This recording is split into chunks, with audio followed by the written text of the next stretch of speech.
Assalamu alaikum everyone. This is Aksa and you are watching Easy Learning by Aksa. So guys, हमने अपने previous lecture में discuss किया था low level language को.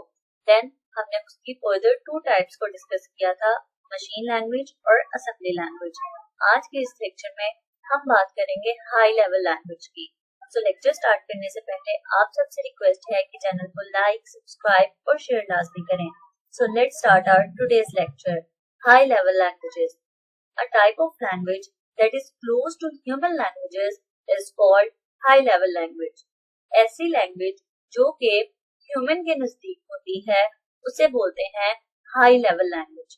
High level language are easy to understand. High level language को समझना बहुत ही आसान होता है क्योंकि ये इंसान के नजदीक होती है. इंसान इसको बहुत ही आसानी से समझ सकता है. Instructions of these languages are written in English-like words such as input and print, etc. इस लैंग्वेज में जो इंस्ट्रक्शंस लिखी जाती हैं वो इंग्लिश वर्ड्स में होती हैं, जैसे कि इनपुट और प्रिंट वगैरह. सो बहुत ही आसान होता है इंसान के लिए उसको समझना क्योंकि ये इंसान के नजदीक होती है. सो इंसान जो है वो उसको बहुत ही इजीली अंडरस्टैंड कर सकता है. A program written in high level language is easier to write and modify. एक प्रोग्राम को हाई लेवल लैंग्वेज में लिखना बहुत ही आसान होता है और इसी तरह से उसको मॉडिफाई करना भी बहुत ही आसान होता है. अगर हम लो लेवल लैंग्वेज की बात करें तो लो लेवल लैंग्वेज को समझना इंसान के लिए बहुत ही मुश्किल होता है. उसको मशीन तो इजीली अंडरस्टैंड कर लेती है बट इंसान को समझना बहुत ही मुश्किल होता है. सो उसके लिए हाई लेवल लैंग्वेज यूज होती है कि अगर जो भी प्रोग्राम लिखना है वो इंसान ने लिखना है तो इंसान उसको हाई लेवल लैंग्वेज में लिखेगा. तो उसको बहुत ही आसानी होती है कि वो आसानी से उसमें अपना प्रोग्राम जो है वो लिख भी सकता है और उसको मॉडिफाई भी कर सकता है. High level language are further divided into following categories. अब हाई लेवल लैंग्वेजेस को भी आगे डिवाइड कर दिया गया है. नंबर 1 है हमारे पास प्रोसीजरल लैंग्वेजेस. नंबर 2 है ऑब्जेक्ट ओरिएंटेड लैंग्वेज. नंबर 3 है नॉन प्रोसीजरल लैंग्वेज. अगर हम बात करें प्रोसीजरल लैंग्वेज की, हम थोड़ा थोड़ा इन तीनों का ओवरव्यू लेते हैं. प्रोसीजरल लैंग्वेज की बात करते हैं.